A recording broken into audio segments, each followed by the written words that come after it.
अस्सलामुअलैकुम। Sports world में आपको वेलकम कहेंगे। मैं हूं हिफ्सा इम्तियाज। आज के टॉपिक्स हैं और सबसे पहले पाक भारत मैच जिसको 2 दिन बाकी हैं और उसके बुखार की तपिश अभी से महसूस होने लगी है।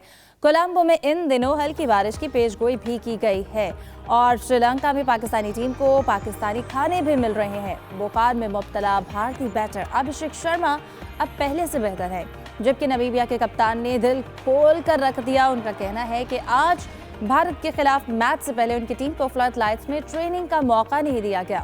श्रीलंका ने आज जारी वर्ल्ड कप का सबसे बड़ा स्कोर बना दिया है 225। वनिंदु हसरंगा के अनफिट होने का मेजबान टीम को बहुत नुकसान हो सकता है। वेस्टइंडीज ने इंग्लैंड को हराकर खतरे की घंटी बजा दी है। दूसरी जानिब अफगानिस्तान का सुपर 8 में पहुंचना एक ख्वाब बन गया है। अलबत्ता मैच रेफरी ने मोहम्मद नबी को जुर्माना कर दिया है। और क्या मिचेल मार्श मेगा इवेंट से आउट हो गए हैं? और पाकिस्तान में पहली बार बिलीज ऑक्शन में क्रिकेटर्स के वारे न्यारे हो गए हैं। एहसानुल्लाह और इमाद वसीम ने जबकि शिकवे शिकायत की ट्वीट्स कर दी हैं और अहमद शहजाद तो एक टीवी चैनल पर लाइव आंसू भी बहाने लगे हैं। इन टॉपिक्स को डिस्कस करते हैं। स्टूडियो में मेरे साथ मौजूद होंगे जायद मकसूद साहब, मोहम्मद यूसुफ अंजुम और सलीम खालिक हमारा साथ दे रहे हैं। आप तीनों को वेलकम करूंगी और आगाज़ करती हूँ। सलीम, कहिएगा, कोलंबो का वेदर वैसे तो हम बता रहे हैं कि हल्की बारिश की पेशगोई है, लेकिन हमें क्रिकेट फीवर की वजह से स्पेशली पाकिस्तान और इंडिया के मैच के हवाले से काफ़ी हाई दिखाई दे रहा है, एक राइवलरी की वजह से। क्या लगता है पाकिस्तान की इस हवाले से जो तैयारियां हैं? आज नामीबिया के साथ इंडिया का मैच है, बट स्टिल पाकिस्तान की पोजीशन कैसी दिखाई दे रही है? वेदर तो कोलंबो का गर्म है। एक वहाँ पर सहाफ़ी गए हैं, मेरी उनसे सुबह बात हुई थी तो वो बता रहे थे कि काफ़ी गर्मी है। दिन में तो बहुत ज़्यादा गर्मी होती है, शाम में थोड़ा वेदर बेहतर हो जाता है। और बारिश तो श्रीलंका में हमेशा ही होती रहती है। एशिया कप में भी आपको याद होगा कि मैच नहीं हुआ था, फिर नेक्स्ट डे खेला था, रूल्स बदल के एक रिजर्व डे था नहीं रख के खिलाया गया था। तो अभी भी अगर हो थोड़ी बहुत बारिश तो कोई ऐसी बात नहीं है, क्योंकि श्रीलंका के पास दुनिया का बेस्ट सिस्टम है। बारिश में पूरा ग्राउंड कवर कर देते हैं वो, तो अगर बारिश रुक जाए तो वहाँ पर मैच दोबारा शुरू होना आसान होता है। लेकिन हम तो यही दुआ करेंगे कि बारिश हो, लेकिन रन्स की बारिश हो और वो भी पाकिस्तान की तरफ से हो तो मज़ा आएगा। और तैयारियां पाकिस्तान टीम की बहुत अच्छी जा रही हैं। और इसके साथ एक चीज़ मुझे जो लग रही है, बड़ा बोल तो नहीं बोलना चाहिए, लेकिन मुझे पता नहीं फीलिंग आ रही है कि पाकिस्तान टीम ये मैच जीत जाएगी और जीत सकती है इंशाल्लाह, क्योंकि हमारी तैयारियाँ और हमारी टीम जिस तरह से खेल रही है वो बहुत अच्छा है। दो के खामियां तो होती हैं, परफेक्ट तो कोई भी टीम नहीं होती, लेकिन ओवरऑल अगर हम देखें स्पिनर्स की वजह से हमें एज हासिल है इंडिया पे। और हमारे जो मिस्ट्री स्पिनर है उस्मान, उनसे तो इंडियन इतने डरे हुए हैं ना, रोज़ हर टीवी चैनल पे बैठ के यही बात हो रही होती है उनके बारे में, एक्शन ख़राब है, ये है वो है। मगर डरे हुए होते हैं आप किसी से, तभी उसकी बुराइयां कर रहे होते हैं या उससे ख़तरा किसी से अगर महसूस करें तो। पाकिस्तान टीम को श्रीलंका में बहुत दिन हो गए हैं, पहले सीरीज़ भी खेली, कंडीशन से भी वाकिफियत है। इंडिया अपने ग्राउंड में खेल कर आएगा जहाँ पर लंबे लंबे छक्के लग रहे हैं, बहुत स्कोर बन रहा है। यहाँ स्कोर बन रहा है लेकिन वैसा नहीं जैसे इंडिया में बन रहा है। तो स्पिन बॉलिंग कंडीशन से हम आहंगी और ये सब चीज़ें जो हैं ये पाकिस्तान को फेवरेट करार देती हैं।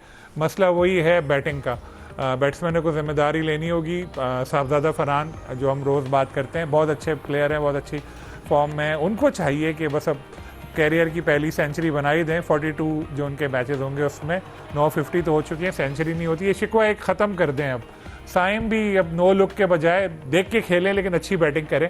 सलमान भी 1 डाउन आ रहे हैं तो अपनी वर्थ साबित करें। बाबर के ऊपर इतना प्रेशर है और हर कोई उनके खिलाफ बातें कर रहा है, इंडिया वाले ख़ास तौर पे, तो उनको भी चाहिए अपनी वर्थ साबित करें। तो ओवरऑल हमें चाहिए एक ज़बरदस्त किस्म की परफॉर्मेंस। शाहीन से भी ऐसी परफॉर्मेंस चाहिए जो माजी में उनका खासा हुआ करती थी। तो फिर हो सकता है कि इतवार को आप पाकिस्तान टीम को फातेह के रूप में देखें। एक और बात, मुझे पता है टाइम ज़्यादा ले लिया है, वो ये कि जो हम लोग हैं, हम लोग इस वक्त 2 मैच जीत चुके हैं। तो हम लोग अगर इंडिया के खिलाफ नहीं भी जीत सके खुदा न खासा, तो इतना मसला नहीं होगा, नामीबिया को हरा के अगले राउंड में पहुंच जाएंगे। ये एक और पॉजिटिव पॉइंट है, प्रेशर कम होगा, इससे और ऑल आउट जा सकती है हमारी टीम। बिल्कुल, लेकिन जब क्रिकेट चाहे के मैच देखते हैं ना, वो कहते हैं बाकी सारी जीत एक तरफ, लेकिन इंडिया और पाकिस्तान के मैच में जो है वो पाकिस्तान को फतह होनी चाहिए और हर टीम के जो सपोर्टर्स हैं वो ये चाहते हैं। जायद साहब, अब इसके साथ साथ इंडिया ने एशिया कप में तीनों संडेज को मैच खेला गया, पाकिस्तान वर्सेस इंडिया, और उन्होंने एक साइकोलॉजिकल एज ले लिया था तीनों मैचेस जीत के। आपको लगता है कि वो सब कॉन्शियस प्रेशर हम फील कर सकते हैं, क्योंकि एक जो प्रेशर कुकर सा एनवायरनमेंट है इस वक्त पाकिस्तान और इंडिया के मैच को लेकर, हमारी टीम के साथ तक बैलेंस है और हम कोई सरप्राइज चेंज एक्सपेक्ट कर सकते हैं? देखिए तो पाकिस्तान और इंडिया का मैच जब भी होता है और वो एक प्रेशर गेम होती है और नया मैच होता है, उसमें ये कहना कि एशिया कप में पाकिस्तान 3 मैचेस हार गया था, ये नए सिरे से है, नए मैचेस हैं, नई टीमें हैं दोनों। और इंडिया को अलबत्ता थोड़ा सा नुकसान दिखाई देता है, जो अभिषेक शर्मा उनके अनफिट हैं और बुखार था उनको। अभी तक जो इंडियन मीडिया की रिपोर्ट्स हैं वो हॉस्पिटल में हैं, बड़ा मुश्किल हो जाएगा उनको। आज तक श्योर है ज़ाहिर नबीबिया के साथ उनका मैच वो नहीं खेल पाएंगे, फिर इसके बाद वो किस हद तक फिट होते हैं पाकिस्तान के ख़िलाफ़। लेकिन इसके बावजूद T20 का अगर टैलेंट देखा जाए इंडियन टीम में, वो तो बेपना है, बहुत अच्छी टीम है इंडिया की। लेकिन ये नहीं है कि इंडिया की टीम को हराया नहीं जा सकता। आपने देखा USA जैसी टीम ने उनको 161 पर आउट कर दिया था और एक मौके पे अगर सूर्या कुमार यादव का कैच ड्रॉप ना होता तो हो सकता था तारीखी रकम हो जाती। इसलिए हर प्रेशर गेम होती है जब भी इंडिया और पाकिस्तान की होती है, लेकिन असल चीज़ देखने वाली ये होगी कि क्या टॉस का प्रेशर कौन सी टीम लेती है। क्योंकि अभी देखे जाएँ जितने मैचेस अभी तक हुए हैं हालिया वर्ल्ड कप के, इसमें कोई तो टॉस जीत कर पहले फील्डिंग करने वाली टीम जीती है और बाद औक़ात दूसरे को आपने बैटिंग दी तो जीती है। पाकिस्तान ने पहले मैच में टॉस जीता, फील्डिंग पर गई, जीत गई। दूसरे मैच में टॉस हार गई, लेकिन पहले खेलते हुए 190 रन बना दिए। और इसी तरह अफ़गानिस्तान और साउथ अफ्रीका का मैच देख लें, अफ़गानिस्तान पहला मैच जीता तो उसमें बैटिंग की, वो मैच हार गए।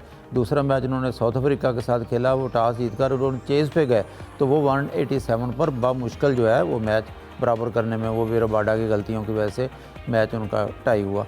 इसलिए ये भी एक देखना होगा कि क्या अगर टॉस हारना ही गनीमत हो जाता है बाज़ औक़ात किसी टीम के लिए, फिर वो प्रेशर नहीं होता कि पहले बैटिंग करनी है या हमने बाद में बैटिंग करनी है। फिर जो पाकिस्तान टीम के अभी तक जो 2-3 मैचेस हुए हैं उसमें अहम तरीन बात, एक तो दोनों मैचों में सलमान आगा का स्कोर ना करना है। फिर जो है पाकिस्तान के ख़ुसूसन शाहीन अफरीदी हमेशा प्रेशर में दिखाई देते हैं। ज़ाहिर है जब भी उनके खिलाफ रन्स बनते हैं तो फिर आवाज़ें भी उठना शुरू हो जाती हैं। तो मिडल में पाकिस्तान की जो बैटिंग है अल्लाह करे, क्योंकि अभी तक मोहम्मद नवाज़ बहुत बड़ी इनिंग्स नहीं खेल सके, अमूमन उनको अहमियत दी जाती है। शादाब अलबत्ता अच्छे फार्म में, अच्छे टच में दिखाई देते हैं। तो एक अच्छा मैच देखने को मिलेगा, अच्छे मैच की तवक्को करनी चाहिए।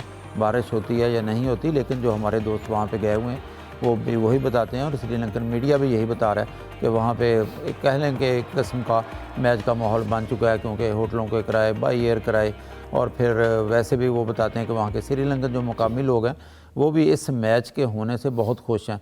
बल्कि ऑटो रिक्शा से लेके जितने भी लोग हैं वो कहते हैं श्रीलंकन खुश अखलाक भी बहुत हैं और पाकिस्तानियों के साथ बहुत अच्छी तरह से पेश आ रहे हैं। तो एक माहौल बन गया। बल्कि कहना चाहिए जो चैम्पियंस ट्रॉफी में था तो इंडिया को एक ही जगह दुबई के मैचेस मिले थे, बाकी टीमें जाती रही थी, तो वो इंडिया का कम अज़ कम प्लस पॉइंट जो था वो ख़त्म हो गया। अब तो पाकिस्तानी टीम जो है वहाँ पे डेरे डाले हुए हैं, 2 मैच भी पाकिस्तान खेल चुका है। तो थोड़ा सा नफसियाती एज होना चाहिए पाकिस्तानी टीम को, वहाँ पे इतने दिनों से स्टे किया हुआ है पाकिस्तान। बिल्कुल कंफर्ट जोन से निकलना पड़ेगा इस वक्त इंडिया को। और जैसा कि यूसुफ जिक्र किया जाहिद साहब ने अभिषेक शर्मा की फ़िटनेस के हवाले से, आपको लगता है अगर 100% अभिषेक फ़िट नहीं होते तो इंडिया के लेफ़्ट राइट कॉम्बिनेशन पर कोई फ़र्क पड़ सकता है? और अगर उनकी जगह बैकअप कोई आया तो पाकिस्तान के लिए उसको डील करना कैसी स्ट्रेटजी होगी? देखें हिफ्ज़ा, इसकी अपडेट ये है कि अभिषेक शर्मा की उनको अस्पताल से डिस्चार्ज कर दिया गया है। आज के मैच में यकीनी तौर पर उसका स्क्वाड का हिस्सा नहीं होंगे और अगले मैच में यकीनी तौर पर पाकिस्तान के साथ उनका मुकाबला वहाँ वो एक्शन में दिखाई देंगे। जसप्रीत बुमराह अनफिट थे, वो मुकम्मल फिट हो गए, उन्होंने आज ट्रेनिंग सेशन में भी हिस्सा लिया था कल। अब वो टीम के लिए आज मैच भी खेलेंगे नबीबिया के लिए। तो मेरे ख्याल में ये जो चीज़ें हैं कि पाकिस्तान की टीम कितनी फ़िट है, कितनी उसकी पावर है, क्या उसका फेवरेट कहा जा सकता है। मैं तो वैसे सच्ची बात है कि दुआ करूँगा कि ये मैच बारिश की नज़र हो जाए, क्योंकि इससे 2 में मुझे खुशियाँ हासिल होंगी। एक तो पाकिस्तान की हार नहीं देखना पड़ेगी और दूसरा जिस चीज़ की ज़्यादा खुशी होगी वो ये कि इंडिया को वापस अपने घर जाना पड़ेगा, ट्रैवलिंग करनी पड़ेगी, उनको तवील मुसाफिर करनी पड़ेगी। यूसुफ इतने मायूस क्यों कि मैं पाकिस्तान को हारता हुआ नहीं देखना चाहता? वाई? देखिए ये हम बतौर पाकिस्तानी तो हमारी यही ख्वाहिश है कि पाकिस्तान की टीम कभी भी ना इंडिया से हारे, लेकिन हालात किस पिछले हम देखना पड़ा, एशिया कप में 3 हमें नाकामी का सामना करना पड़ा। लेकिन अब जहाँ तक प्रेशर की बात हो रही है तो प्रेशर अब इंडिया पर ज़्यादा, पाकिस्तान में इतना ज़्यादा प्रेशर नहीं है। Yusuf, what do you think, जैसा कि हम बारिश का भी जिक्र कर रहे हैं, बारिश होती है, मैच पे फ़र्क पड़ता है, ओवर्स कम होते हैं, अगर अडॉप्टेबल की बात करें पाकिस्तान ज़्यादा बेहतर दिखाई देती है या इंडिया? देखिए अगर पाकिस्तान के ओवर्स कम होते हैं, मैच बारिश की वजह से थोड़ा सा डिस्टर्ब होता है, तो फिर पाकिस्तान को एज हासिल होगा, क्योंकि आपको याद है कि पाकिस्तान की टीम जितने कम ओवर्स उतने ज़्यादा अच्छा परफॉर्म करती है। लंबी फॉर्मेट में और T20 में हमें जब 20 ओवर करना पड़ जाते हैं तो उसके लिए हमारी जो प्लानिंग वो थोड़ा नक्स दिखाई देती है। और ख़ास तौर पर चूँकि जो पावर प्ले होता है और उसके बाद जो मिडल ऑर्डर के दरमियानी रास्ता है, जो ओवर जस्ता 7 से लेकर 14 तक, वो हमारे लिए बड़ी मुश्किल हो जाते हैं क्योंकि हमारे पास कोई ऐसा स्ट्राइकर नहीं है, पावर हीटर नहीं है मिडल ऑर्डर में जो उस इनिंग्स को बिल्डअप करे। शुरू में ठीक है हमने रन किए 50-60 रन कर लेते हैं पावर प्ले में, उसके बाद फिर एक वो गैप है जो थोड़ा सा दिखाई दे रहा है। बाबर आजम गो के फॉर्म में आ चुके हैं, उन्होंने 50 के करीब रन भी किए, 45 स्कोर उन्होंने किया था, लेकिन बाबर आजम से हमेशा हम तवक्को करते हैं हर इनिंग्स में परफॉर्म करेंगे, लेकिन अभी तक उस पर वो पूरा नहीं उतरे। दुआ है कि अगर पूरा ये मैच होता है फिर बाबर आजम भी उसमें परफॉर्म करे, लेकिन चीज़ वही है कि अगर इंडिया, चूँकि उसको प्रेशर इसलिए ज़्यादा कहूँगा कि अब पाकिस्तान ने जो स्टांस लिया था कि हमने इंडिया से मैच नहीं खेलना, तो उसके बाद पाकिस्तान टीम तो रिलैक्स है कि ठीक है जी हमारी गवर्नमेंट ने इजाज़त दे दी है कि आप मैच खेलें, तो उन पर कोई इतना दबाव नहीं है। अब दबाव सारा का सारा इंडियन टीम पर ज़्यादा है क्योंकि एक तो उन्होंने वहाँ से ट्रैवलिंग करके यहाँ तक पहुँचे हैं, उनका ये होम वेन्यू नहीं है और ये न्यूट्रल वेन्यू है दोनों के लिए। कोलंबो में पाकिस्तान की टीम जो ओवरऑल जो परफॉर्मेंस है वो बेहतर रही है, और आपको पता कि पाकिस्तान की टीम यहाँ पर मैचेस पहले खेल भी चुकी है, श्रीलंका के खिलाफ टफ टाइम उन्होंने यकीनी तौर पर दिया था। पाकिस्तान टीम ने आखिरी मैच में अच्छी परफॉर्मेंस दी थी।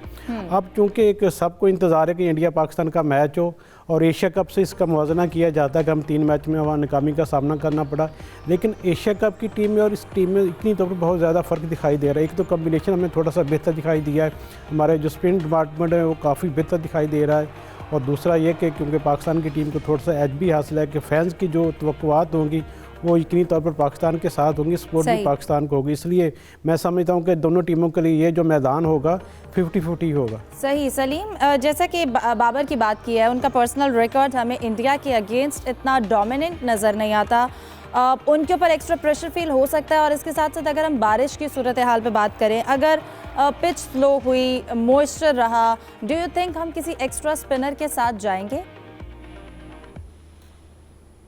पहले तो आप जब ब्रेक आए तो यूसुफ साहब के लिए मेरी तरफ से मंगवाएं मैकडोनल्ड से 1-2 बर्गर, उनको आइसक्रीम वगैरह खिलाएं, थोड़ा मूड उनका अच्छा हो।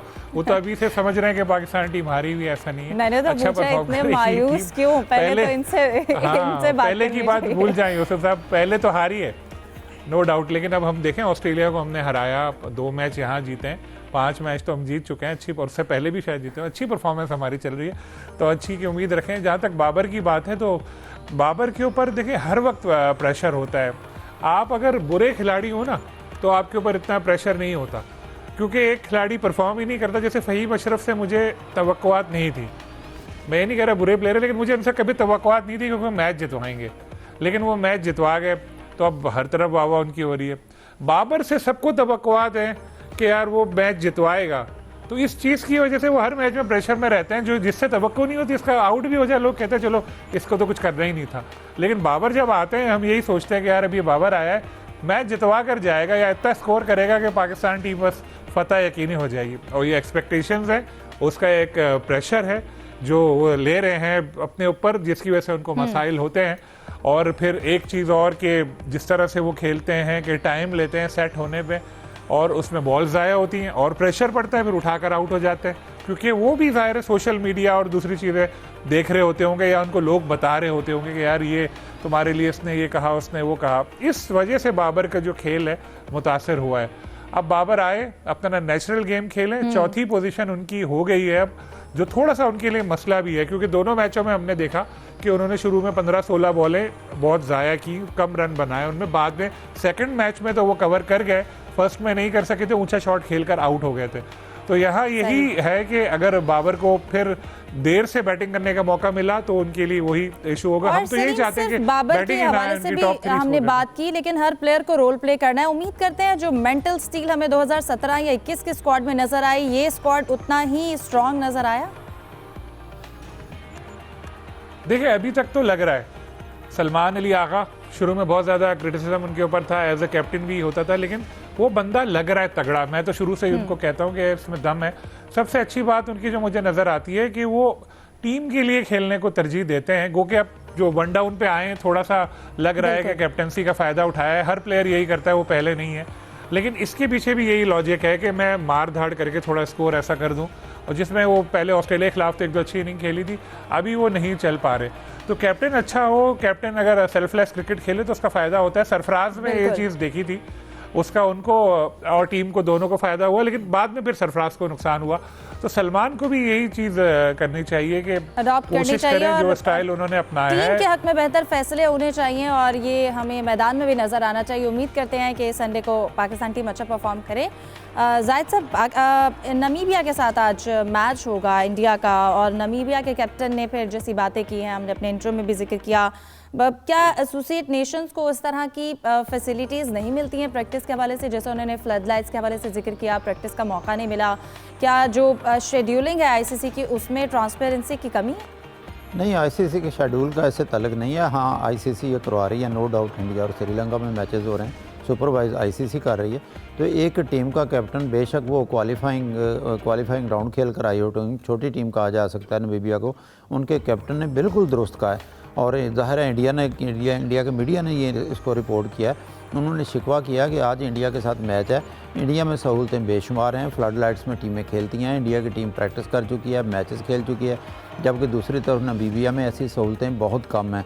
तो वो उनका कहना था कैप्टन का कि हमारे बहुत से खिलाड़ी ऐसे हैं जो कभी फ्लड लाइट्स में खेले ही नहीं हैं। तो बड़ा फ़र्क पड़ता है डे लाइट में और फ्लड लाइट्स में। तो ऐसी कमज़ोरियाँ, कमियाँ और खामियाँ नहीं होनी चाहिए। हालांकि ऑन पेपर भी देखें, रिकॉर्ड भी देखें, इंडिया की टीम का और नमीबिया का कोई मुकाबला नहीं है। ज़ाहिर है इंडिया नमीबिया से तो हारने से रहा, लेकिन उनका शिकवा बिल्कुल बजाय और बर वक़्त उन्होंने निशानदेही भी किया कि ऐसा नहीं होना चाहिए और एक जैसे राइट्स मिलने चाहिए तमाम टीमों को ड्यूरिंग जो है इवेंट। बिल्कुल ठीक है, और ये जायज़ भी है कि सबको एक जैसा मौका मिलना चाहिए हर टीम को। डिस्कशन को कंटिन्यू करते हैं एक ब्रेक के बाद। Stay with us. इस वजह से उन्होंने ये किया या वाकई में उन्होंने आज बहुत आउट क्लास परफॉर्म किया?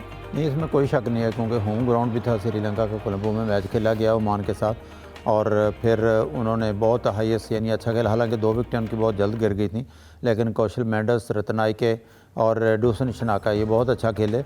और फिर जैसा आपने ख़ुद कहा 225 रन बनाए हैं। इससे पहले 213 रन साउथ अफ्रीका का हाईएस्ट था इस इवेंट में। बहुत बड़ा स्कोर था, नो डाउट। ओमान जो है निस्बतन वीक टीम भी है, लेकिन इससे फ़ायदा हो जाएगा श्रीलंका को सुपर 8 में ख़ास तौर पर। एक झटका ज़रूर लगा है श्रीलंका को कि उनके ऑलराउंडर, जो बेस्ट ऑलराउंडर हैं विरेंदु हसारंगा, वो अनफिट हो चुके हैं।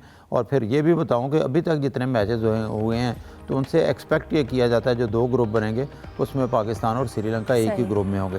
तो श्रीलंका का जितना अच्छा खेलेगी हमारे लिए ख़तरे का बायस बनेगी। दूसरी दोनों टीमें न्यूजीलैंड और इंग्लैंड हो सकती हैं। और वैसे तो खैर पाकिस्तान इंडिया के मैच के बाद सूरत वाज़ेह होगी, लेकिन अभी तक मतवक्को का ये होगा। और फिर एक भारी मार्जिन से भी हराया श्रीलंका ने उनको, गालबन 115 रन के फ़र्क से। इतने बड़े मार्जिन से कोई टीम पहले हारी नहीं है। 120 रन पे आउट हो गई थी ओमान। तो कहना चाहिए 1 साइडेड मैच था और श्रीलंका ने बहुत बड़ा रिकॉर्ड किया, अपना हाथ भी खोले, उनके बॉलर्स ने भी अच्छी बॉलिंग की और उनकी बैटिंग भी अच्छी रही।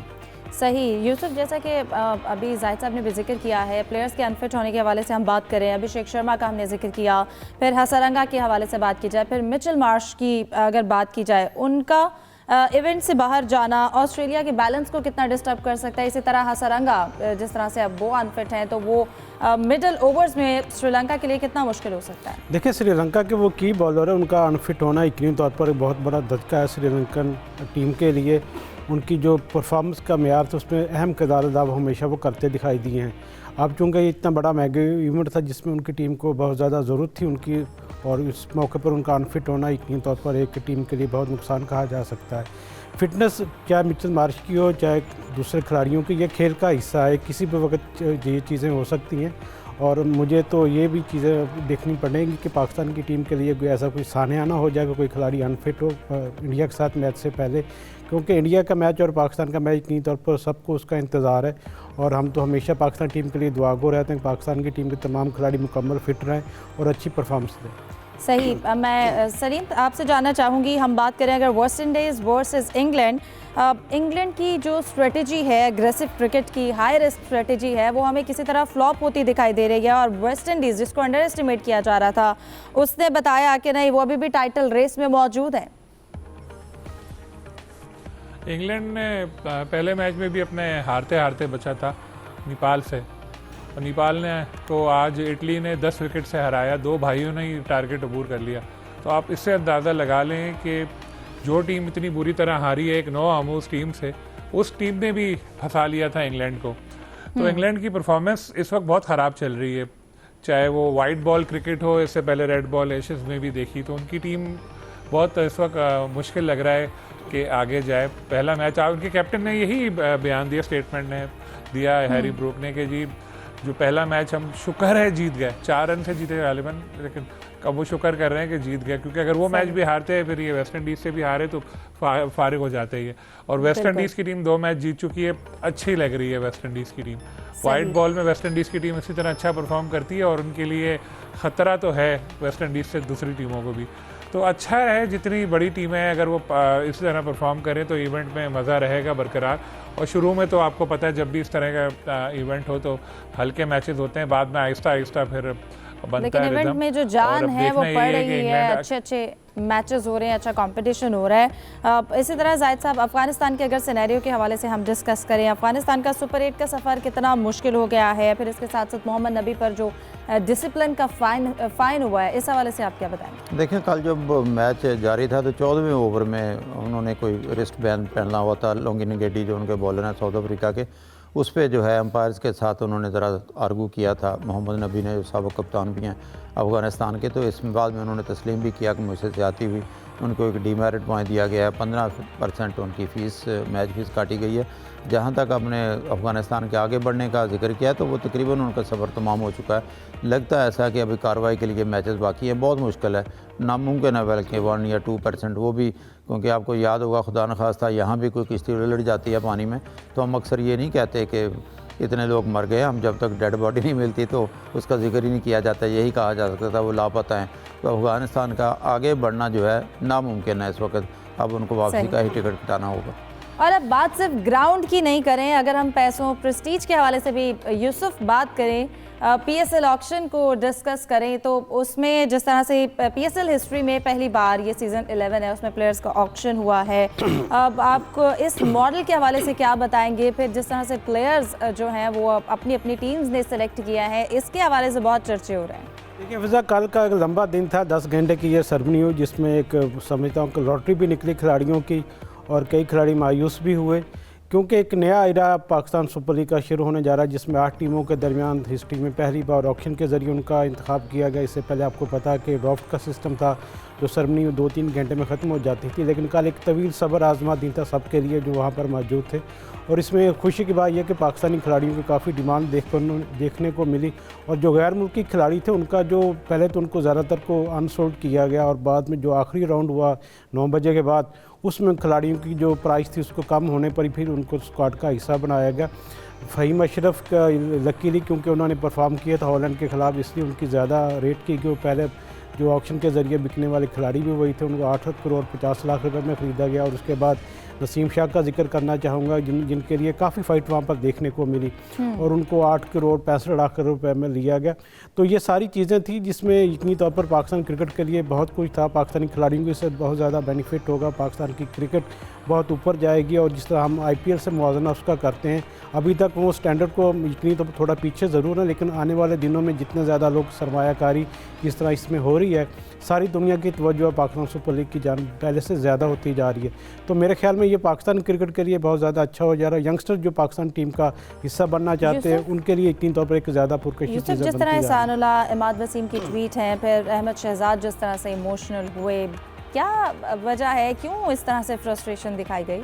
देखें, यकीनी तौर पर एहसानुल्लाह का इंतखाब हुआ, जिस तरह लास्ट मरले पर उनको आखिरी जब 5 सेकंड रह गए थे इस वक्त उनको इनके परचेज़ किया गया था वहाँ पर, तो उनकी जानब से इस तरह की ट्वीट मेरे ख्याल में होनी नहीं चाहिए थी। जहाँ तक अहमद शहजाद यकीनी तौर पर वो बहुत ज़्यादा जज्बाती दिखाई दिए, लेकिन अब उनको ये समझना चाहिए कि अब वो पहले वाली T20 फॉर्मेट वाली क्रिकेट नहीं रही। आपका एक दौर था जिसमें आपने पाकिस्तान के लिए बहुत ज़्यादा फतवात हासिल की, पाकिस्तान सुपर लीग में भी आपको कई अच्छी इनिंग्स सामने देखने को मिली, लेकिन अब ट्रेंड थोड़ा बदल गया है, टाइम बदल चुका है। सलीम, जाते जाते शॉर्ट कमेंट आपसे लेना चाहूँगी, इस वक्त जो ऑक्शन का ये मॉडल है डोमेस्टिक क्रिकेट को कितना प्रोफेशनल बना सकता है या इसका कोई नेगेटिव इम्पैक्ट भी आ सकता है, कोई जेलसी? देखें, प्लेयर्स को तो बहुत फ़ायदा हुआ, सब मालामाल हो गए, लेकिन एक जो बात कह रहे थे, अली तरीन ने भी कहा था कि बड़े बड़े नाम आएंगे बाहर के, तो वो ऐसे नज़र नहीं आया। ऐसा स्टीव स्मिथ का तो पहले ही डायरेक्ट साइन कर लिया था। एक और बात कही गई थी कि जो यंगस्टर्स हैं उनका बड़ा फ़ायदा होगा, लेकिन मेरे ख्याल है समीर मिनाज के अलावा कोई भी 60 लाख से ऊपर नहीं गया। तो कुछ चीज़ें ऐसी नज़र सही। आई, कुछ प्लेयर्स के मुआवजे बहुत ज़्यादा हो गए और दिखाया जो जा रहा है, कुछ बाबर जैसे 7 ले रहे हैं, कोई 12 में भी आ रहा है, उससे भी आगे, साइम भी बहुत आगे गए। तो ये अगर अंडर द टेबल कुछ नहीं मिला किसी को, तो ये प्लेयर्स यकीनी तौर पे सोचेंगे तो कि यार ये तो हमारे साथ गलत हुआ, हमें रिटेंशन में जाना ही नहीं चाहता, हमें रिटेन नहीं होना खत्म हो जाता है चाहिए। इस पर डिटेल बात करेंगे। इंटरप्शन, बिल्कुल इस पर डिटेल डिस्कशन होनी चाहिए, लेकिन अभी प्रोग्राम का वक्त खत्म हो जाता है। दीजिए इजाजत, अल्लाह हाफिज़।